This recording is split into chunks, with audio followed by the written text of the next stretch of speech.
What is up, you guys? My name is Megan Houston. I am a dietetic intern at the Medical University of South Carolina. This channel is all about fitness and nutrition and healthy recipes, workouts. So if you like all those things, please subscribe to my channel, hit that like button down below.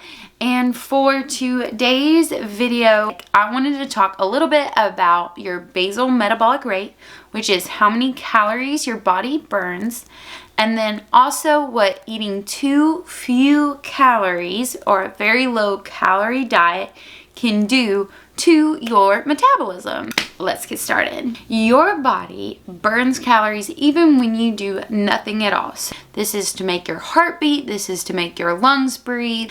Everybody burns calories around the clock. And this varies from person to person. Then on top of that, when you do move, so say you take a shower, you go to work, you walk, all that also adds to your calories burned throughout the day. First, you have your basal metabolic rate. So this is just your body living. And then you have your physical daily activities. And then you even burn calories by digesting food, called the thermic effect of food. So all these things added together pull up how many calories you burn. If I want to lose weight or if I want to gain weight, I would either need to eat more or less than what I burn in one day. Figure out our BMR through an equation called the Mifflin St. Jeor. Now I'll leave the equation in the description box down below. There's also tons of calculators online that you can use. And then you need to multiply it by an activity factor. And you'll multiply it by either anywhere from 1.2 to 1.7, depending on how active you are.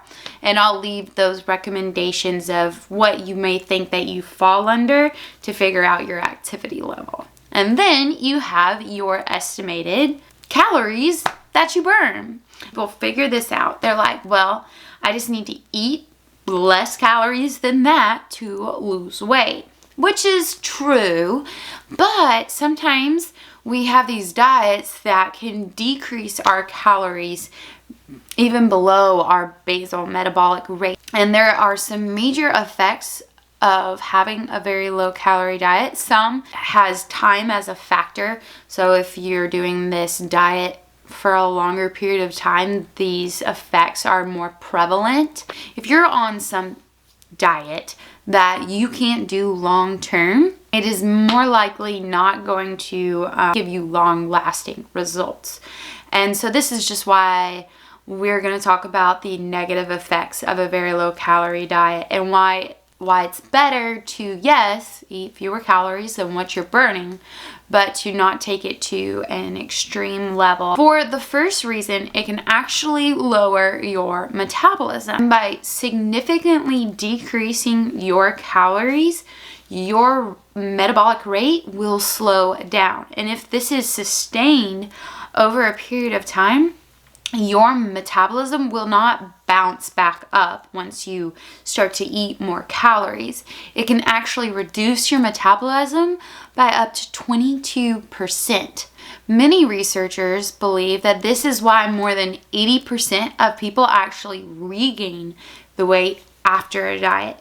And it's because they have actually negatively affected their metabolism. And when they start to eat what they actually should be eating, their body is running at this conservative level, and that's why we gain the weight back. And also can cause you to lose lean muscle tissue. Now, your metabolism, how fast it runs, is based off how much lean mass you have. So the more muscle your body has, the higher your metabolic rate is. So a bodybuilder, someone who's athletic, has more muscle on them, is going to have a higher metabolism because they have more muscle compared to someone who has less muscle and more fat. So if you decrease your calories too low and you lose muscle mass, you're going to lose part of your metabolism. And then if you gain that weight back, you're not going to gain the lean tissue back. You'll actually be gaining fat mass, which will contribute to a lower metabolism. A way to avoid this, just on any sort of diet in general, is to make sure that you slightly increase your protein intake and add weight resisting exercise. And this will help you maintain your lean mass while you are trying to lose fat mass. So a very low calorie diet can cause nutrient deficiencies and extreme fatigue. So usually if someone is on a very, very low calorie diet, they're going to be tired all the time.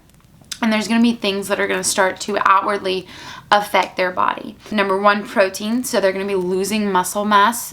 Calcium, they won't be eating enough calcium-rich foods because they just have restricted their body so low. So this is affecting their bone density. Biotin and thiamine, this will be affecting their skin, hair, and nails. Sometimes people's hair will fall out, or their nails will get brittle, or their skin becomes looking like it's scaly. This is nutrient deficiencies. Vitamin A, this can affect your eyes and can cause permanent eye damage. Magnesium, which will cause fatigue, muscle cramps, migraines, abnormal heart rhythm. Now, when you are trying to lose weight, a multivitamin is never a bad idea. You can go to your doctor and ask for one that they recommend, because supplements are not FDA regulated and we need to be careful about what we're putting in our bodies.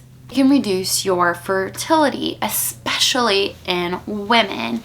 So when you decrease your calories significantly, it's going to affect your hormone levels. So think estrogen, luteinizing hormone, testosterone in men. And if we don't have enough hormones, especially in women, we're not going to have ovulation occurring. So this will cause amenorrhea or a loss of a period. Now this can sometimes be masked. So say you're on birth control, you can still have a period because it's being caused by that birth control, even though that you actually may not have enough fat mass on your body. We need to make sure that we're not putting ourselves in a state that's not healthy. For men, it can cause a decrease in testosterone. It can also weaken your bones. It can reduce estrogen and testosterone levels. And when your hormones are all flat, this is also going to reduce bone formation and increase bone breakdown. And this is going to result in weaker bones. Your body under stress, like a low-calorie diet, going to cause you to have bone loss as well. So maybe setting yourself up for osteopenia and later on osteoporosis. The big question is, how do we figure out how many calories do we decrease to lose weight safely, still get the results that we want? Number one, figure out your BMR. Number two, figure out your activity factor, multiply that, get your calorie range. From there, decrease your calories by anywhere from 250 to 500 kilocalories. Make sure that you do not go below 1,200 calories. If you subtract 500 calories and you're getting a number below 1,200, I highly suggest to stay above 1,200 calories, because going below that, you're putting yourself at a very low calorie diet, and that's not what we want. And always remember that the best diet is the one that you can do long term. So I'll catch you all guys later. Speaking of very low calorie diets, I am about to fix dinner. So I'm going to show you what I'm going to do tonight. I'm going to be fixing salmon with some veggies and complex carbs. I'm pretty hungry, so let's get started. Right, to begin, I turned the pans around medium heat and sprayed them with this Pam olive oil spray, my absolute favorite. Then I had some yellow squash and I cut them into coins. And then I like to cut them in half because I feel like they cook a little bit more evenly. Put salt, pepper, oregano, got that going first. Then I had some Atlantic salmon and some organic sweet potatoes that I just popped in the microwave according to the directions on the package. Sprayed down my salmon, salt, pepper, and everything but the bagel seasoning. Literally the best stuff you can get at Trader Joe's or online. And then I put that in the pan. There's the squash. Put a little bit of everything but the bagel seasoning on that too. There's the finished sweet potato, and I had plenty left over for lunch later. The golden color on that. All right, you guys, here is the finished plate. I think it looks super delicious. And then I have some squash for left over, and then I already have my meal tomorrow. That's just some green beans down there, and the other half of the salmon. So I have about, I would say, 6 ounces of salmon, half a cup of sweet potato, topped with some sea salt, and then my squash. I am super hungry right now, so I am going to dig in. But don't forget to subscribe to my channel, hit that notification bell down below, and I will see you guys later.